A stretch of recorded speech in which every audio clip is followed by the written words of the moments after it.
Welcome everybody. Got my coffee and today's guest here with me, so we're ready to roll. I'm Michael Hanf, Executive Partner at Taival Advisory. Welcome to the Circular Coffee Break podcast, where we will be casually talking about everything circular and beyond. As always, we hope that the podcast is insightful, interesting, and provides you with some new perspectives and some new ideas. But if you have feedback or you want to be in touch with us or some improvement ideas, let us know. Either drop a comment in your favorite podcast platform or drop us a message at info@taival.com. Let's get started. My guest today originally worked in regional development and political and diplomatic institutions, before then diverting to her current career path in corporate sustainability. In 2016, she started as a business development coordinator for a startup called the Finnish Baby Box Oy, which we will be touching on, before they actually joined forces with Reima in 2017, where she today works as a sustainability specialist. Reima, just for those of you not familiar, is a world-leading kids activity wear brand from Finland, very well used, and I think specifically during winters, but also during summers, you see them all over the place in Helsinki and everywhere else.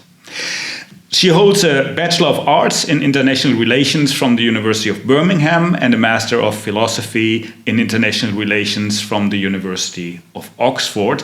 And if that all wouldn't be enough, she's also the co-author of an upcoming book called The Planetary Wardrobe in English. The original Finnish title is Planetaarinen Vaatekaappi, which will be out in early 2024 and is published by Gummerus. So if you're interested, watch out for that release date. I'm really excited to talk about circularity and sustainability specifically in the retail, apparel and fashion industry in today's episode, but also much broader than that. Thank you for joining me on the show today, Sissi Penttilä. Thank you, Michael. Excited to be here. Same here. Great to have you. Over the years, we had several discussions on the topic of circularity and sustainability. So I'm really excited to have you here on the podcast to also share that with our listeners. Now, first, I would like to address the elephant in the room. So the book you co-authored is called The Planetary Wardrobe, or Planetaarinen Vaatekaappi. Mm-hmm. Let's look at what's the secret behind that. What is a planetary wardrobe, and why did you decide to write a book about it? So that was actually a really nice coincidence, very serendipitous. I met for the first time for lunch with my co-author Aku Varamäki, and then we just got into talking about sustainability in clothing, and she said that she'd been thinking about why is there no sort of like a recipe for the planetary wardrobe, as you know the Lancet Institute had made for the planetary diet, because we have to eat something and we have to eat healthily, but how do we ensure that everybody gets enough proteins, etc., and eats healthily without overconsumption? And we needed a formula for the wardrobe as well, because of course we need to wear clothes to protect ourselves. But you know, how do we do that? You know, how do we clothe everyone on the planet without destroying the planet and overconsumption? And I was like, you know, that really got the gears in my head going, and I'm like, yeah, you know, you're right. That's a really interesting question, and then, you know, very quickly we came to like, okay, well, why don't we write a book about this? Okay. Because also it's not enough to just say, for example, how many pieces of clothing you can buy per year, how many new pieces of clothing you buy per year, because it's so much less than what we buy currently. We also need a mindset shift, like, and how do we make that happen? So these are sort of the questions that we're addressing, and I've basically done the calculations. So if something is, if you find that something is off with those, then I'm the one to blame. But actually, it's really fascinating how now several research institutes are coming out with very similar sort of guidelines to what we actually came to. Yeah. So I can reveal the number already. The calculation is that it's 7 pieces of clothing, 7 new pieces of clothing, and that includes footwear. Okay. And currently in Western countries, maybe excluding France, actually, people buy anywhere between 30 and 40 just per person. Yeah. So it's a huge reduction, and so that's why we also want to address and we want to say look, we're not saints either. Before we knew this number, we were way above that. So we want it to be really relatable as well, and we're learning as we go along as we're writing the book.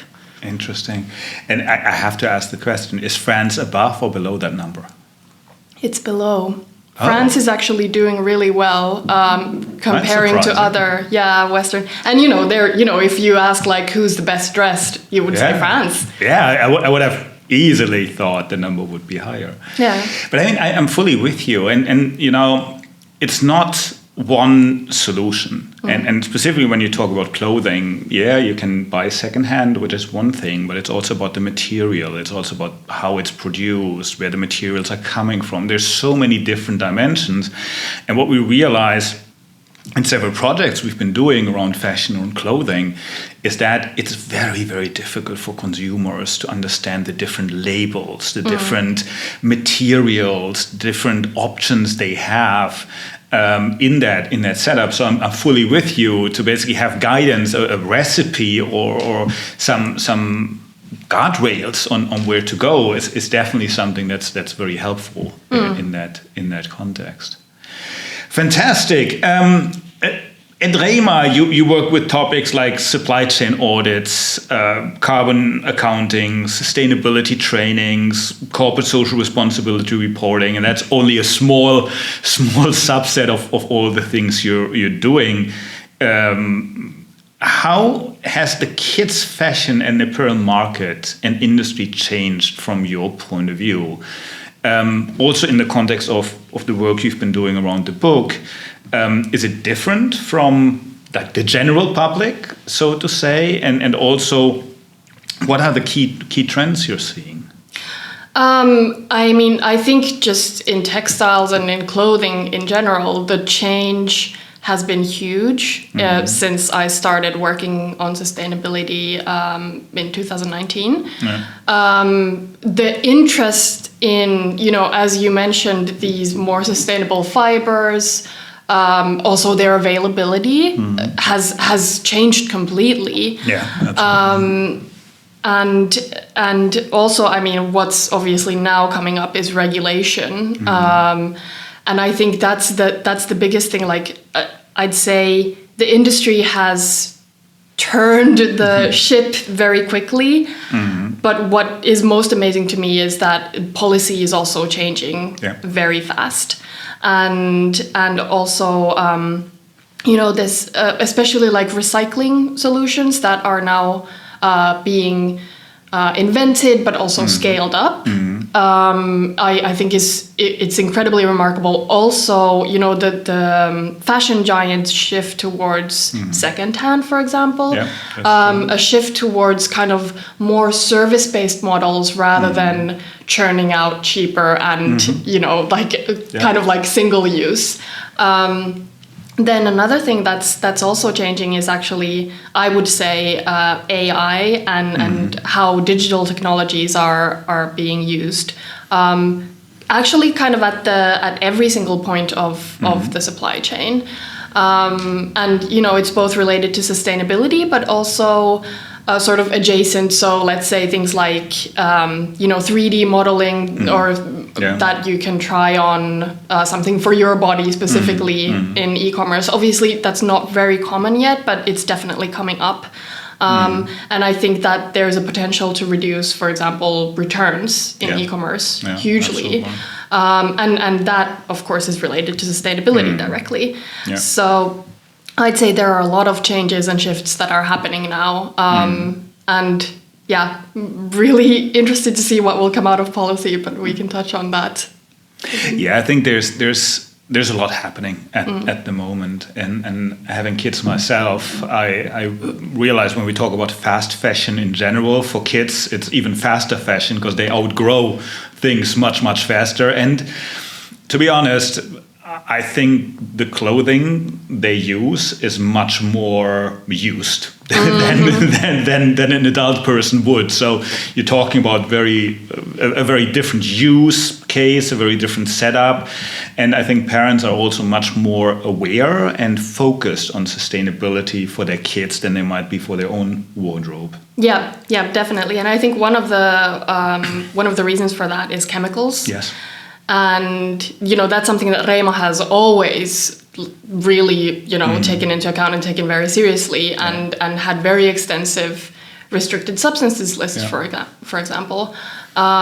So I think, there are a lot of things that are strong suits, in addition to chemical safety, also, of course, physical safety, but quality really has been a big question, especially in Finland, because kids are outdoors so much. Yeah. So of course, it's not just, of course, kids, run around and rough and tumble also indoors, but it's a whole different question when they're outdoors and they're kind of like falling onto rough snow or, they're playing out in the rain.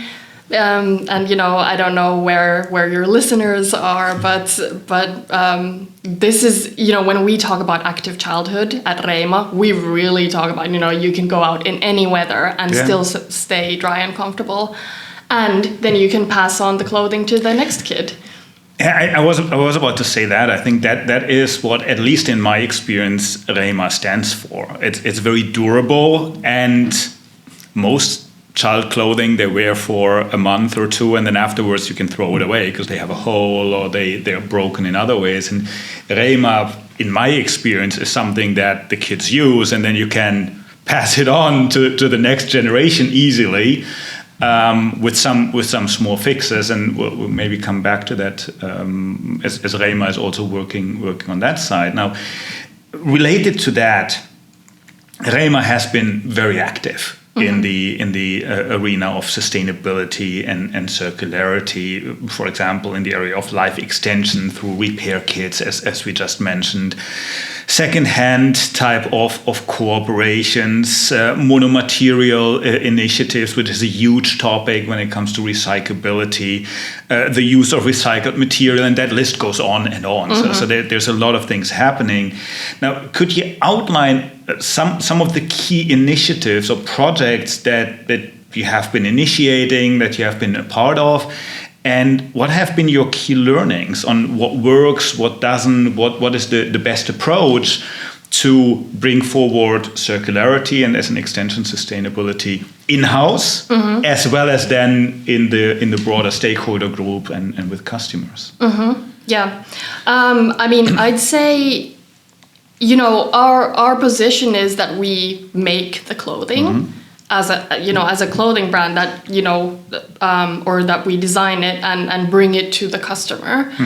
And the more I think about it, the more important it is that we also have these sustainable brands that do that make the quality clothing. I think in that sense, two particularly important aspects or projects come to mind, and one is this monomaterial, so that we enable the recyclability of the clothing. And then of course the reusability, which is and enabling the repairability as well. And that's, for me, actually such a sign of our faith also in the quality of the product, as a whole product, because of course you can't control that, sometimes there are tears and you lose a foot loop or it just comes off, but that doesn't mean that the product as a whole is that there's anything wrong with it. So I think those are really key initiatives that we can do easily as a brand. Now, I think secondhand is crucial to sort of the industry as a whole. And I actually think that it's really useful for us to have collaborations on that front, because it then makes sense to have a specialized entity or organization doing that, because then they can really make it they can really make it kind of like a very streamlined operation and process, etc. So, but this is my personal opinion, that I think it actually makes more sense for brands to have these collaborations than for them to do it themselves. But this is a personal opinion. Because what we can do is make the best product possible, make the most recyclable product, make the most the best repair options for our product specifically. And what they can do is that they can make the secondhand experience as good as possible. Yeah, absolutely. And I'd say that maybe it's not in our expertise to do that. But it's really valuable that we have the collaborations, because that also signifies that we have faith in the product, again, as a reusable one. Yeah, absolutely. No, and I think anyway, if we talk about circularity, it's actually a shift from supply chain to value chain. Exactly. Earlier you talked about supply chain more as, okay, where do I get my materials? Where do I get my different ingredients and all of that? And now you need to think about the value chain all the way from the raw material all the way to the customer and basically beyond in a secondary market. And a couple of episodes ago we had Emmy. We talked about Emmy clothing, and I know you have a partnership with them. As I just brought a couple of my clothes to a Reima shop in Iso Omena, actually, to then pass it on to Emmy. I think these are the partnerships that will enable circularity and will create win-win situations for all the players in that context. Now, you have a background in regional development, political and diplomatic institutions. And the shift to circularity is a systemic change. You already talked about the mindset shift, but it's also a much broader topic, a much broader change than one organization, one city, one region, one country can actually accomplish. Because we have such a complex and interrelated world where if I do something in Finland and someone else in Sweden does something different, it might still influence me and my outcome. Now, from your experience with political organizations and regional development, how do you feel we can address the need for cooperation on a broader scale? So, I mean, you mentioned regulation, you mentioned the cooperation with second-hand platforms, but it goes basically beyond that, because at some point you will cooperate with your customers to enable them to expand the life cycle of the products you bring to market and so on. So how can we bring that on a broader scale together to basically go across country boundaries, but also social groups and different stakeholders in our society from your point of view? Yeah, I think the EU is really crucial in that, and what we're already seeing actually is a very strong push in regulation from the EU side. And of course, the one that's already come into force is this, separate waste or actually recycling stream for textiles. Yes. And now, of course, what's happening is where the industry is running to catch up to set up the infrastructure. But that's what's needed, and actually the pace of the regulation has really surprised me, because from my perspective, often the first movers and first adopters are businesses in sustainability initiatives, and of course here that has also been the case. Yes. But usually, from what I've seen, is that policy comes and pulls the laggard 30% maybe, or the laggard 25% in and forces them. Whereas now it seems like, we've had the first 10 to 20% adopters. And now we already have the regulation, Yeah. which really is, like it's really, I don't know, like accelerating the whole process and the push to circularity in textiles, which I think is fantastic. It's going to, but I have some concerns, to be honest, about whether there might be some regulations coming up that will kind of throw the baby out with the bathwater. Yeah. So I'm hoping that some of them will be toned down a little bit, because otherwise the regulatory burden might be quite heavy for especially SMEs in EU. Yeah. What I'm hoping is that also, let's say in North America, that there might be similar, if there are similar policies coming up, that they would be as streamlined as possible with the EU ones, of course, because there are already, of course, there's like a lot of regulatory burden in this industry. And like especially in terms of, we're bringing in, regulations on the recycled content, for example, or more sustainable materials or recyclability. And, like I'm at least hoping that the infrastructure will be similar enough for those regulations to kind of like kind of expect the same sort of similar things from us. But I think the will is there, basically, at the policy level. Yeah. And now we just have to hope that it's sort of based on common sense. But one example I think that makes a lot of sense is for example, banning the export of textile waste to third countries. Because that also makes sense from, like the recycling perspective. Yeah, it makes sense to recycle the products where we are, and because we will be setting up these very, like they're big factories essentially that are recycling facilities. Absolutely. So we actually need to keep the waste here so that we can recycle it. Absolutely, and I fully agree with you. I think the urgency is there. I think we're seeing on policy level, in organizations, in society as a whole, much more discussion around the topic. I personally feel it needs to be a dialogue, because you have the early moving companies that have made a lot of experiences on what works, but also on what doesn't work. Yeah.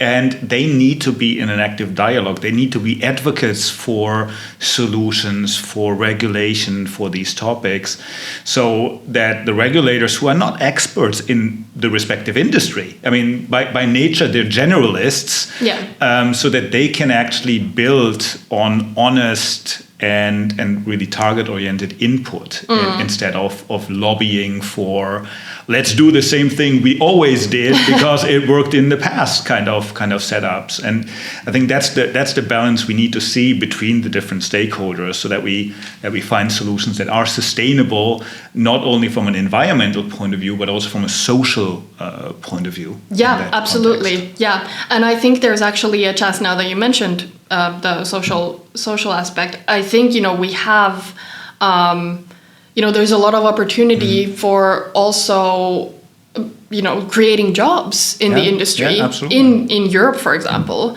and locally, and kind of like the questions around like closing the loop. I'm hoping that maybe through the recycling initiatives we can then also maybe start manufacturing then the recycled fibers in Europe. Yes. So, but of course that is an ecosystem challenge, and the ecosystem isn't here yet. Fully agree, and I mean, Finland is very strong in startups and entrepreneurship, and what I feel is happening specifically in the textile industry is that there's a lot of activity currently, entrepreneurial activity. We talked a couple of episodes back about Spinnova, but there's a lot of other players at the moment that really bring innovative new solutions to the table that have the potential to change the industry very, very drastically going forward. So Absolutely agree with you. It has to be like an intersection between all of these players to drive that forward. Now, from your perspective, and based on the initiatives you have been seeing at Reima and you have been involved with, what are the biggest challenges for the industry to adopt circularity and circular business models and operating models? You touched already on a couple of those. And how do you think these can be addressed? And maybe also, what is the role of these different players? And me as a consumer, as a father, and as a person who wears clothes, how can we contribute to making that change happen going forward? Yeah, that big question. Just a tiny question here. Yeah. Well, I mean, of course, one of the big challenges is the recycling of synthetics. And you mentioned Spinnova. I mean, there are many initiatives and developments around, natural fibers or plant-based fibers, cellulosic fibers. And synthetics really is the huge challenge, and it's also a challenge for us because we use mostly synthetics for the outerwear especially. But that's also where the monomaterial products that we make come in. And for those who don't know, monomaterial outerwear is where every single layer and then the insulation are made from the same material. So for example, for us it's polyester then, but that means that the waterproofing is also from polyester. But if we don't have the products that we can test it on, then we can't. It's harder to develop. So that's also like our contribution. That we figured that if we make these monomaterial products early enough, then we can help develop the recycling processes as well. Our products can be used to test the recycling processes for synthetics, and that's. I think that's going to be a big challenge for the industry and for outerwear industry especially, because synthetics are such a big part of that. So I would say, also buy the monomaterial products and return them to us, because we've promised to recycle them. And because, if we collect all the ones that we've sold together, that's already like a sizable bulk. It's hard for a recycling facility to recycle just one monomaterial product from you.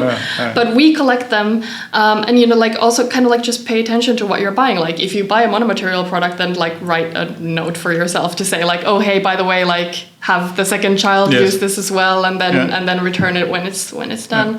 And then as I said, the ecosystem is, of course, I mean, us individuals can't solve that, but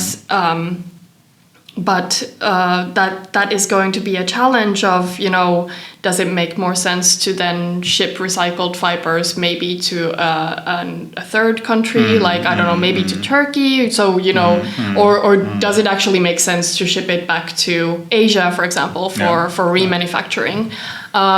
So those are big questions that we don't have answers to yet. And I think that the industry as a whole is kind of working towards. And then, of course, now sort of everyone is waiting with slightly abated breath. I mean, we're also involved in the policy processes, but, ultimately we have to wait to see what comes out of the EU, for example. And then there are also pushes in some of the American states for similar legislation. And New York and certainly California just passed a fairly stringent chemicals legislation. So there, there's also a sense that we're waiting a little bit. And of course, we're also kind of waiting to see what happens in the recycling tech develvelopment, and following that conversation. But I would say for individuals, be really mindful of what you buy. Don't buy crap. I know that sometimes there's a really good deal, etc. and it's such a cute thing, but buy the quality things.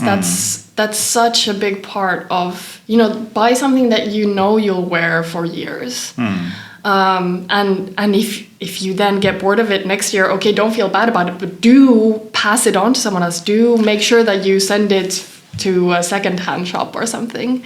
Yeah, no, absolutely. And I think back to where we started with the mindset shift. In so many areas, if I buy a car, I think about the selling value of the car when I sell it in a couple of years. With clothing, we don't necessarily do that. No. But if I buy a good quality brand apparel, it has a selling value in the second-hand market. Yeah. Once, as you said, I'm sick and tired of the color, or I've outgrown a specific piece, so I can sell it on and basically recoup some of the value, which I can then invest into a new piece. So I think it's a very different way of thinking about these.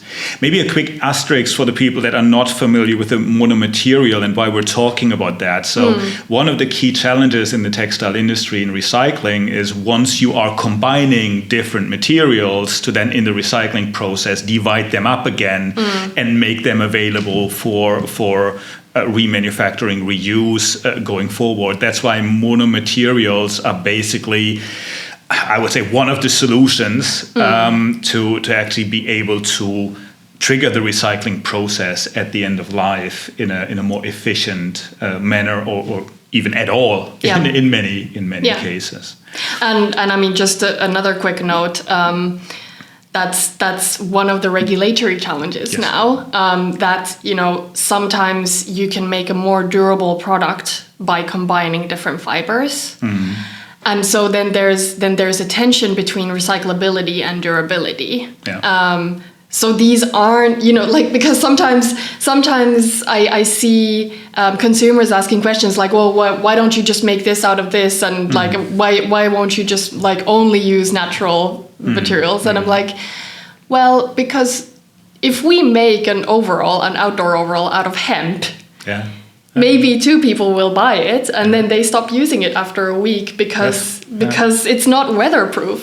So there's always there are a lot of things to consider, and these aren't black and white questions. Absolutely, and I think the world is full of trade-offs specifically in this area. I mean, if you think about circularity in relation to CO2 footprint, you think about logistics of recycling or chemical recycling, very good example in that context. So there's a lot of trade-offs you need to consider in that context. Now, where will Reima go from here? So where do you see the next big areas of action for you and for Reima as a company to address some of the topics we talked about?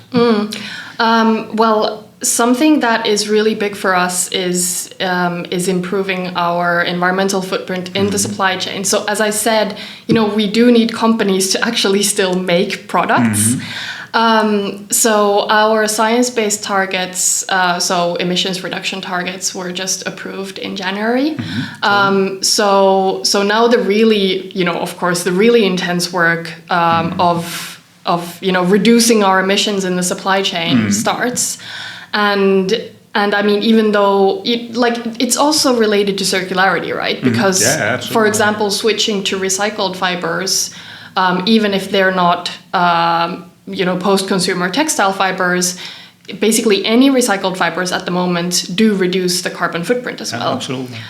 So that's one part of how circularity kind of comes into the carbon reduction question. So, I mean, our target is 51.6% reduction per product. That is very ambitious. The baseline is 2021 and the target year is 2030. But we're already in 2023, so we only have 7 years time to do this. But that's, one of the really big projects that we have coming up and something that I'm very excited about. And in terms of, social, the social sustainability and responsibility, again, this isn't directly related to circularity as such, but kind of like just transition, I would say. We're going to start a living wage program in the supply chain. Cool. Yeah, and I think, that's something that doesn't get talked about a lot when we talk about circularity, but the just transition is a really, we can make a green transition without also taking into account human absolutely. rights and respect for human rights. Absolutely. So, I mean, these things they're a whole and they're complex. But, those are the two big ones that for me are really important in the coming years. Cool. Yeah, and I fully agree. We tend to focus on one topic and not the other. It naturally is we have to think about all of these things. It's the same with biodiversity, freshwater loss, CO2 emissions. So if you think about circularity, you cannot just be one-dimensional and optimize for that. You have to take all of these different aspects into consideration. Yeah. Fully agree. Very good. The coffee is empty, and it's time to wrap up this episode of the Circular Coffee Break. Thanks a lot, Sissi, for joining me today. Really interesting, and I could go on for another, couple of hours on the topic. So thanks a lot for joining me today. Thank you, Michael. Perfect. To all of you out there listening to today's episode, just want to reiterate, if you have some ideas, some comments to our podcast, leave a comment in your favorite podcast platform or send us a note at info@taival.com. And also please remember to subscribe to stay in the loop of new episodes that will be dropping every 2 weeks. And there's a lot of interesting guests coming up. I just earlier today had a discussion about some extra episodes that we are working on that we will be providing to all of you shortly. So keep an eye out on that and subscribe so that you're not missing anything. I hope you got some new inspirations and new insights on how to contribute yourself, but also what's going on in the textile and fashion industry. And I'm looking forward to seeing all of you here at the Circular Coffee Break.